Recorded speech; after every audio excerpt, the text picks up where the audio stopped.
Friends, मैं अनीता स्वागत करती हूँ आप लोगों का अपने यूट्यूब चैनल रॉयल टीचर्स में।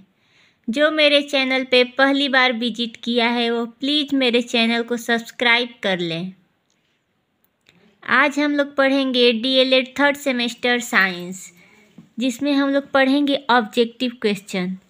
तो इसमें क्वेश्चन नंबर पहला दिया है, बर्फ़ का गलनांक होता है 0 degree Celsius, 5 degree Celsius, 100 degree Celsius, 19 degree Celsius. तो इसका राइट आंसर है 0 डिग्री सेल्सियस। क्वेश्चन नंबर दूसरा दिया है, ऊष्मा का संचरण कितनी विधियों द्वारा होता है। इसका ऑप्शन दिया है 3, 4, 6, 7। तो इसका राइट आंसर है 3। ऊष्मा का संचरण 3 विधियों द्वारा होता है। क्वेश्चन नंबर 3 दिया है, ऊष्मा के सुचालक हैं। ऑप्शन दिया है लोहा, एल्युमिनियम, तांबा, सभी। इसका राइट आंसर है सभी, क्योंकि लोहा भी ऊष्मा का सुचालक है, एल्युमिनियम भी सुचालक है और तांबा भी सुचालक है। क्वेश्चन नंबर 4 दिया है, ऊष्मा के कुचालक हैं। ऑप्शन दिया है हवा, ऊन, पोर्सिलीन, सभी। इसका राइट आंसर है सभी, क्योंकि हवा, ऊन और पोर्सिलीन ये तीनों ऊष्मा के कुचालक हैं। क्वेश्चन नंबर 5 दिया है, प्रकाश का सबसे महत्वपूर्ण स्रोत है। ऑप्शन दिया है लकड़ी, गैस, नमक, सूर्य। तो इसका राइट आंसर है सूर्य।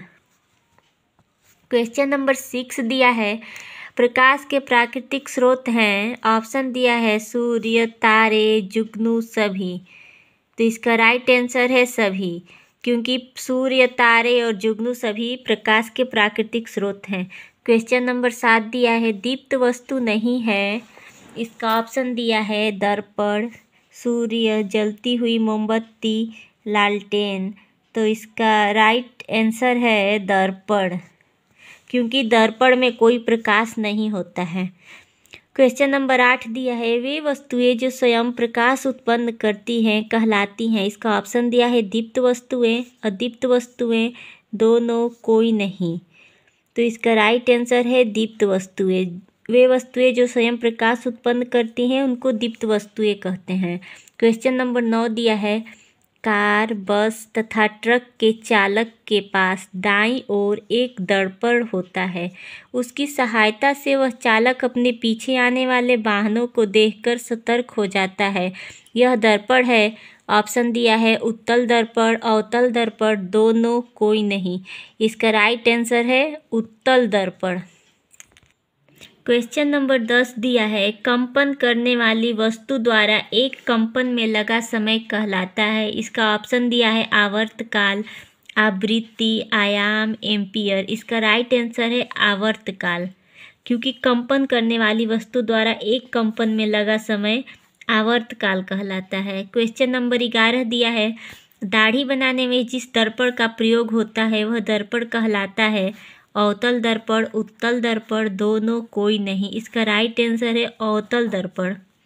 क्वेश्चन नंबर 12 दिया है, किस दर्पण में प्रतिबिंब सदैव आभासी, सीधा तथा वस्तु से छोटा बनता है। इसका ऑप्शन दिया है अवतल दर्पण, उत्तल दर्पण, दोनों, कोई नहीं। इसका राइट आंसर है उत्तल दर्पण। क्वेश्चन नंबर 13 दिया है, किस दर्पण में प्रतिबिंब सदैव वास्तविक, उल्टा तथा वस्तु से बड़ा बनता है। इसका ऑप्शन दिया है अवतल दर्पण, उत्तल दर्पण, दोनों, कोई नहीं। इसका राइट आंसर है अवतल दर्पण, क्योंकि अवतल दर्पण में प्रतिबिंब सदैव वास्तविक, उल्टा तथा वस्तु से बड़ा बनता है। क्वेश्चन नंबर 14 दिया है, वह दर्पण जिसके बाहरी सतह पर कलई किया होता है तथा अंदर सतह चमकीला होता है कहलाता है अवतल दर्पण, उत्तल दर्पण, दोनों, कोई नहीं। तो इसका सही आंसर है अवतल दर्पण। क्वेश्चन नंबर 15 दिया है, वह दर्पण जिसके बाहरी सतह पर कलई नहीं होता है बल्कि चमकदार होता है तथा अंदर के सतह पर कलई होता है कहलाता है। इसका ऑप्शन दिया है अवतल दर्पण, उत्तल दर्पण, दोनों, कोई नहीं। तो इसका राइट आंसर है उत्तल दर्पण। क्वेश्चन नंबर 16 दिया है, वह दर्पण जिसके अंदर के सतह पर परावर्तन की घटना होती है कहलाता है। ऑप्शन दिया है अवतल दर्पण, उत्तल दर्पण, दोनों, कोई नहीं। तो इसका राइट आंसर है अवतल दर्पण। क्वेश्चन नंबर 17 दिया है, आवृत्ति का मात्रक होता है। ऑप्शन दिया है एम्पियर, हर्ट्ज, मीटर, डेसिबल। इसका राइट आंसर है हर्ट्ज। क्वेश्चन नंबर 18 दिया है, किसी वस्तु द्वारा प्रति सेकेंड किए गए कंपनों की संख्या कहलाती है। ऑप्शन दिया है आवृत्ति, आयाम, आवर्तकाल, समय। तो इसका राइट आंसर है आवृत्ति। क्वेश्चन नंबर 19 दिया है, कंपन करती हुई वस्तु का अधिकतम विस्थापन कहलाता है। ऑप्शन दिया है आयाम, आवृत्ति, आवर्तकाल, विद्युत धारा। इसका राइट आंसर है आयाम। क्वेश्चन नंबर 20 दिया है, पानी का क्वथनांक होता है। ऑप्शन दिया है 0 degree Celsius, 10 degree Celsius, 100 degree Celsius, 20 degree Celsius. इसका राइट आंसर है 100 डिग्री सेल्सियस, क्योंकि पानी का क्वथनांक 100 डिग्री सेल्सियस होता है। क्वेश्चन नंबर 21 दिया है, कुछ पदार्थ ऐसे होते हैं जो गर्म करने पर ठोस अवस्था से सीधे गैसीय अवस्था में बदल जाते हैं। इस क्रिया को कहते हैं। ऑप्शन दिया है ऊर्ध्वपातन, हिम, वाष्प, कोई नहीं। इसका राइट आंसर है ऊर्ध्वपातन। क्वेश्चन नंबर 22 दिया है, पहाड़ के निकट निश्चित दूरी पर जब कोई ध्वनि उत्पन्न की जाती है तो ध्वनि पहाड़ से टकराकर परावर्तित होकर पुनः वापस आती है और पहले उत्पन्न की गई मूल ध्वनि की भांति सुनाई पड़ती है, कहलाती है।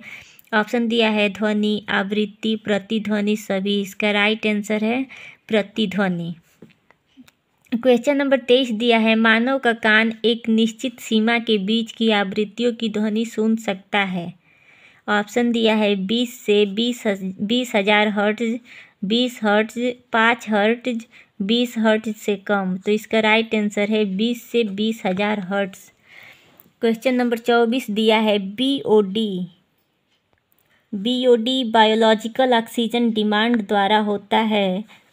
ऑप्शन दिया है जल प्रदूषण का मापन, वायु प्रदूषण का मापन, मृदा प्रदूषण का मापन, सभी।